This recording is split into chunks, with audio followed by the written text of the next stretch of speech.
Hello everybody and welcome back to Operation Logistics, where we are currently working on getting our sub-hex pop-ups working correctly, so that they're actually going where they need to go. So, with that in mind, there are a couple of things we need to do here.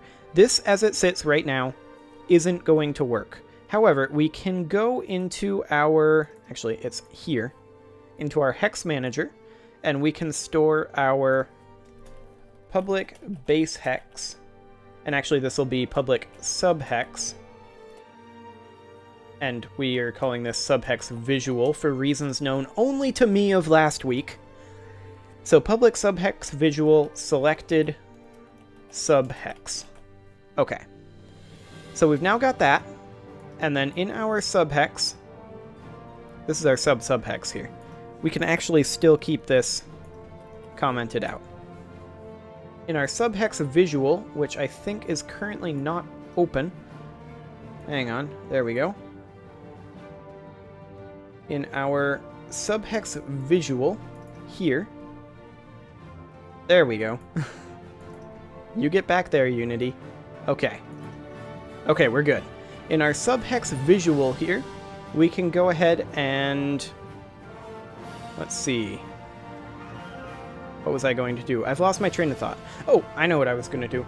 I was going to comment or decomment this, and then in manager.selected world hex, we're going to change this to selected subhex. And then we need to take a quick look at how exactly our camera override is working. So, okay. Vector 3 hex position. So we have our hex height here. So if we are overridden, then our hex height plus hex offset. Right. Okay, so we're going to need a new one here. Public vector 3 subhex offset. Offset. There we go. Okay. With the subhex offset in there, what we're going to be needing to do then is determine whether we are overriding with a subhex or a regular hex. And I think the best way to do this would be to go into our subhex visual here. And we definitely need to change this. There we go. We need to be looking at, in our strategy camera, we need to be looking at up here if we have a subhex selected. So, if manager, the camera doesn't know about the hex manager. Okay, we will add that in down here. Private hex manager. Okay. Camera still doesn't know about it. We'll need to assign it in here. So the main camera, we've got... Oh wait, I made it a private. Okay, let's make it a public. That's not how you spell. And I'm actually going to put it up top before we have any other headers or anything. Hang on, that's Inkscape. There we go, that's more like it. Okay, so we should have our hex manager pop up over here. Oh, but we have a compile error. Of course we do.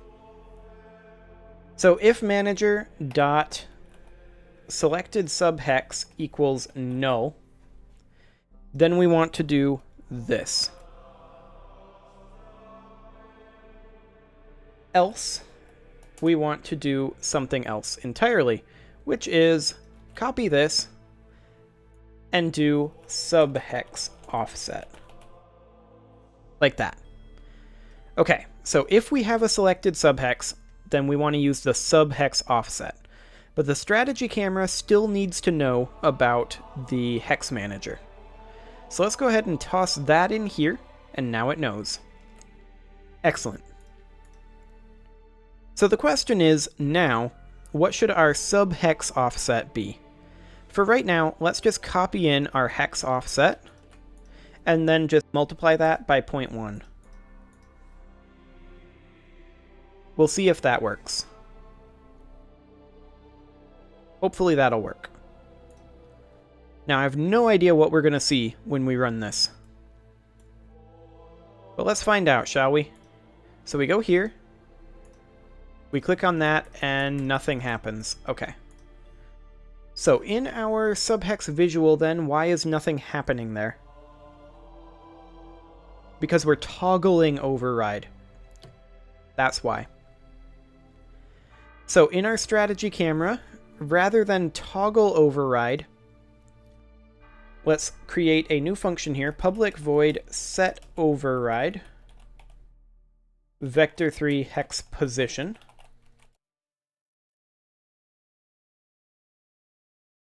There we go, vector3 hex position. Bool override. Hang on. What do I want to call this? Bool is overridden. There we go. And then we're just going to copy all of this. There we go. So, how do we want to actually do this? This isn't quite the way we want to do this, but it's close. So, if is overridden equals false, then we want to... If is overridden equals true, then we want to do this. Otherwise, we just want to set it to false. But we'll just do that, just to make sure.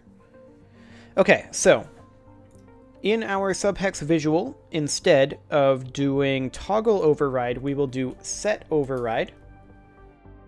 And this will be to false. Ish.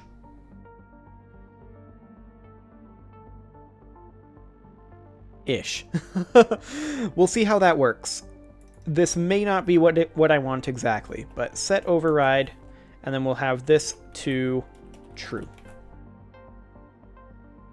Okay. Transform.parent.gameActive or .gameObject.setActive false, blah blah blah, cam.setOverride. Okay. So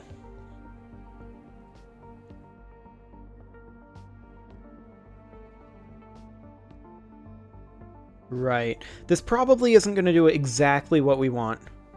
It still needs some work, but let's see what exactly it does do.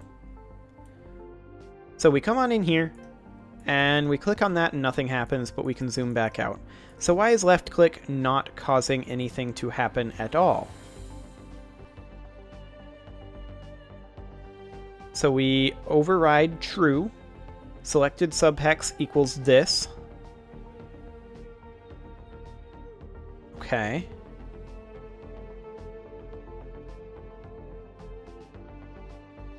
Interesting. Transform.parent.gameObject.setActive. So we don't actually need any of this to be happening. This can happen, but this doesn't need to happen. So let's go ahead and get rid of that, and let's grab ourselves a private subhex manager, and we will call this subhex, or we will, no, I don't want to use dictation windows, go away. We will call this subhexes, and then we will say that, hang on, there we go. We will say that subhexes equals GameObject.findGameObject with tag, and this tag is going to be subhexes dot get component, and this will be of type subhex manager. Okay, let's make sure this is all properly set up. So this is a, come on, this is a subhex manager. Let's go ahead and copy this component. I don't know if this is going to work, but let's toss on a subhex manager instead for this here. sub-hex manager. Can we then paste component values? No, we cannot. Okay. So all of these down here, rather than being sub-hex visuals, let's remove all of that from actually all of these. There we go. And technically, we don't need animators for these. Go ahead and remove those. Let's do the same thing for subhexes, actually. Let's remove the animator component. We do not need that. Okay, for subhexes, we then need to have the subhex script. Offset will be 0.04. And then we should have our light intensity here be 0.1f, probably. We'll see how that works. Our manager will, I believe, be auto set. Yes, indeed it will. Okay. So there we go. Let's go ahead and have our subhexes be filled out in their list with our map hexes. Right, like... Hang on, did I not change that? In the subhex manager. Let's go ahead and change this from subhex visual to subhex. Okay. Subhex. There we go. Excellent. And then this down here also needs to be subhex. Like so. And then this here is having some difficulties because this needs to be subhex. And I think we're good. Okay. I want to get this out of the way. Let's just go ahead and rename subhex visual to simply subhex. Apply. Now we are going to have to close this and go into Unity and go into our subhexes as soon as it compiles that. And we're going to change this here from subhex visual to simply, no, I don't need a 0 in there, to simply subhex. Okay, there we go. Theoretically, it shouldn't have broken this. We'll find out. Each of these have a subhex manager on them. Oh, what? No, wait. What am I talking about? There we go. Subhex manager. Subhex. Did it copy in? It copied in. Excellent. Okay. So, there's that done-ish. So we now need our list of subhexes here to be filled in, or rather subhexes. So let's go ahead and do that. We'll set this to be size 0. And we'll put this in right here. There we go. We've now got our subhexes in our subhexes here. Okay, so now we need to go ahead and boost up this. And I'm just going to grab these colors from up here, because we're basically just copying this in for now, verbatim. Oh, whoa. No. We need to be changing this one. There we go.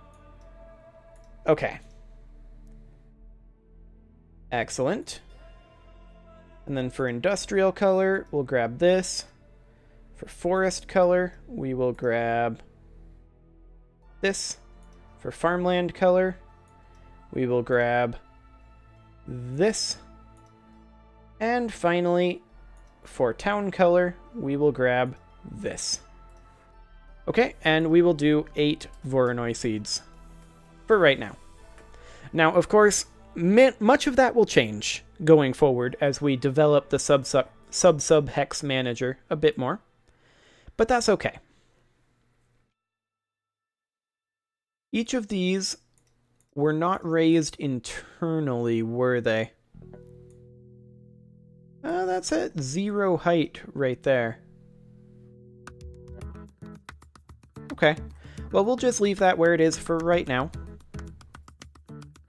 And I do need to check, let's see here. This is assigned to, but its value is never used. Well, that won't be the case forever. So down here, we need to go ahead and set the position of the sub-hexes. So sub-hexes.transform.position equals transform.position for right now. And sub-hexes dot game object dot set active true. Okay, so the question is, do we want it to zoom out instantly from all of it with a right click, or do we want to have to zoom out twice? One from subhexes, or one from sub-subhexes, and then one from subhexes, and then to world hexes.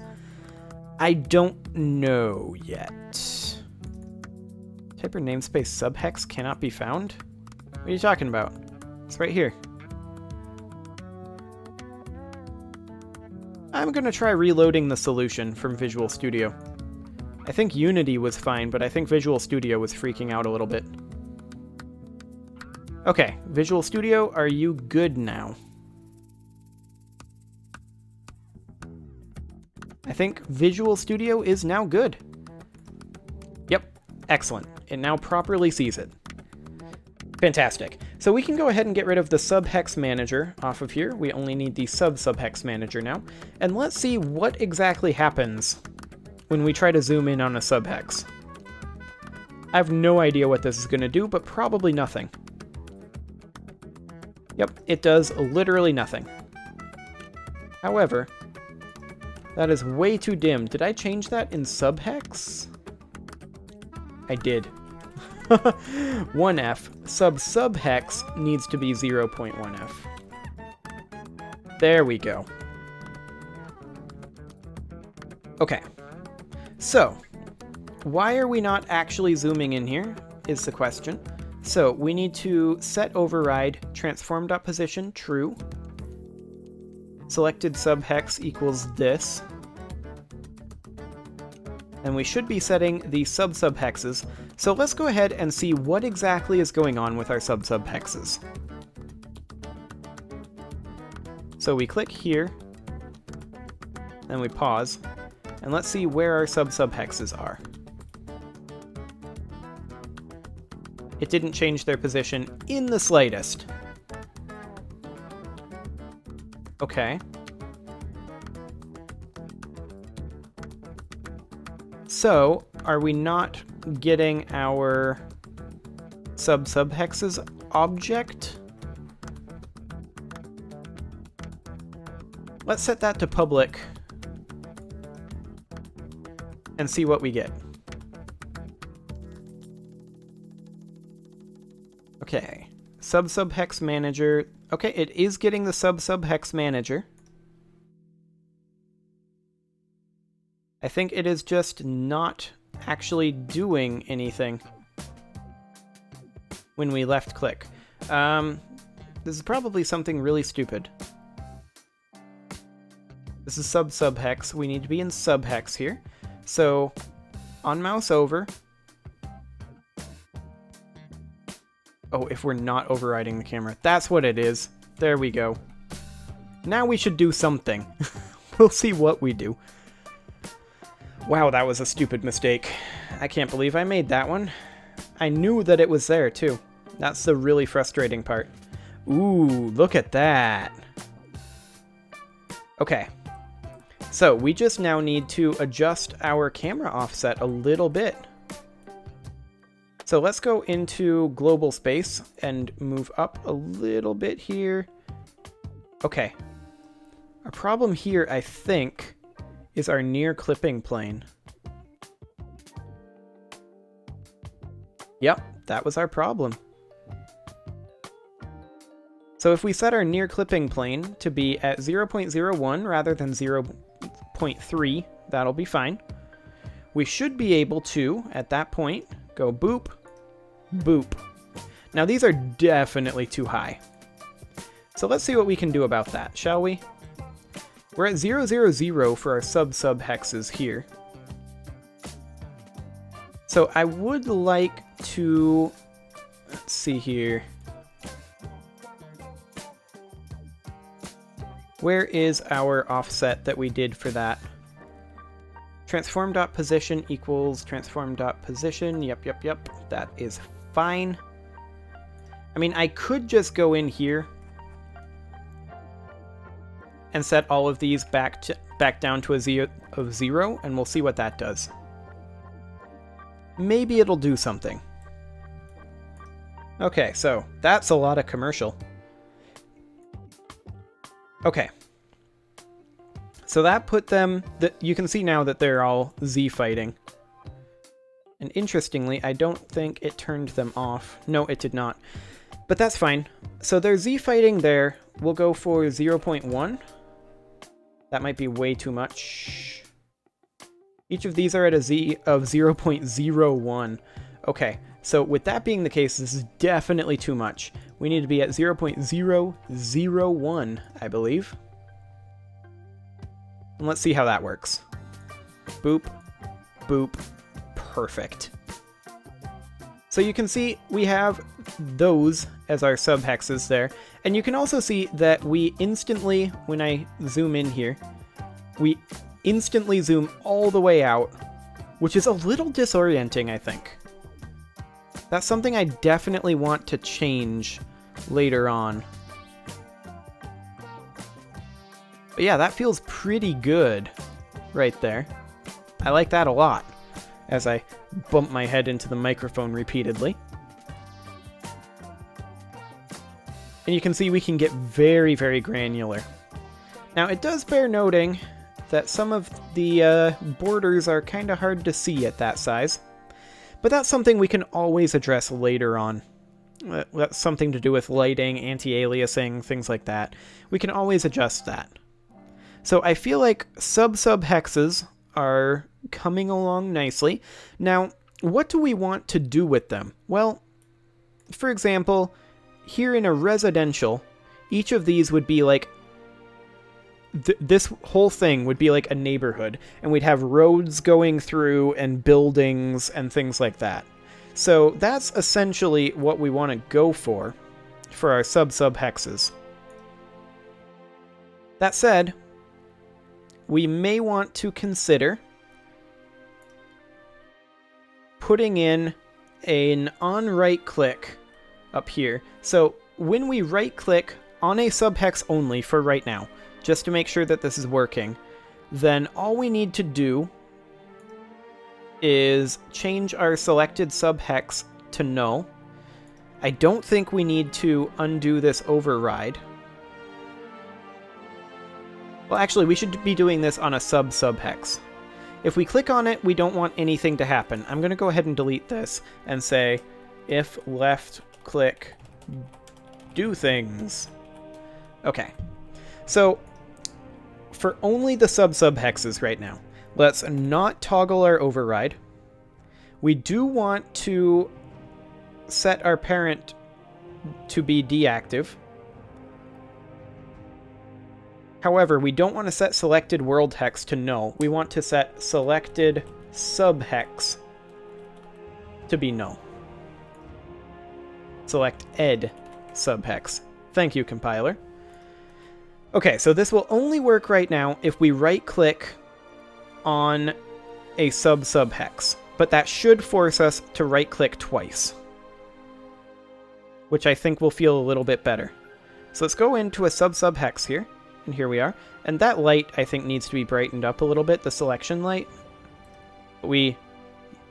Yeah. The position is a little weird of the camera, but that works. One thing we can certainly do is, instead of doing toggle override here, we can do set override, and we can have this be manager.selectedWorldHex.transform.position, and oh, come on, cam.setOverride. There we go. And then we want this to be true. We're still overridden. So that should fix the problem where the camera is going to a weird angle. And let's see here.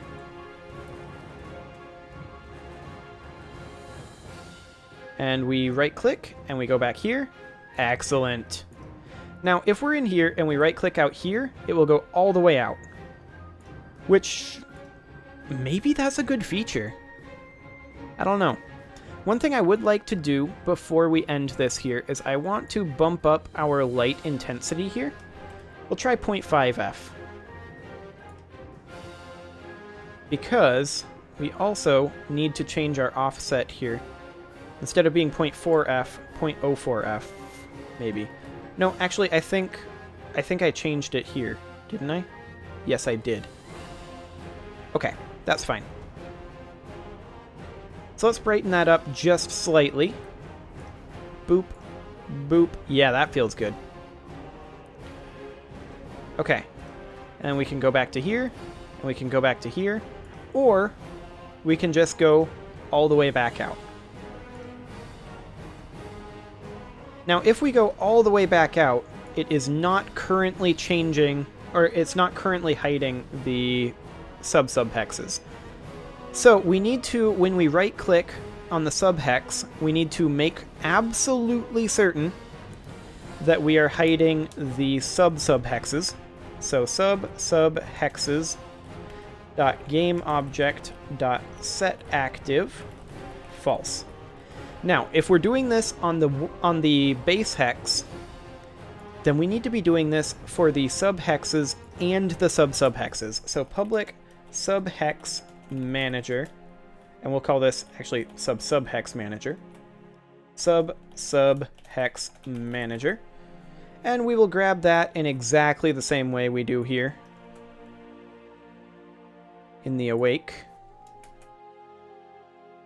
There we go. And I'm just going to copy that and paste it there.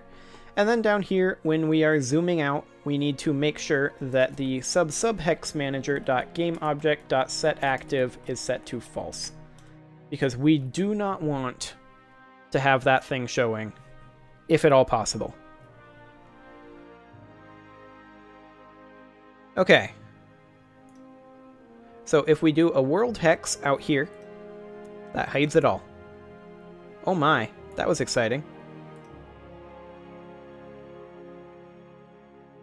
Okay. Uh-huh. Uh-huh. Yeah. That works quite well. I like it. Now we have many layers of hexes, and we can get very, very in detail without actually having anywhere near as many hexes as it feels like we have. Because we now have 72 hexes per hex. So, let me pull up a calculator here. We actually have, right now, 72 sub-hexes per subhex. We have 72 per hex. And then we have 50, so times 50, times 50. So we actually have like 13 million hexes here. Even though it doesn't really feel like it's that many, it's a ridiculous number of hexes. And I love it. Well, I'm going to go ahead and put a cut in here, and next episode, we will work on generating our sub-hexes a little bit, and maybe decorating some of our world hexes. We'll see about that. See you all next time.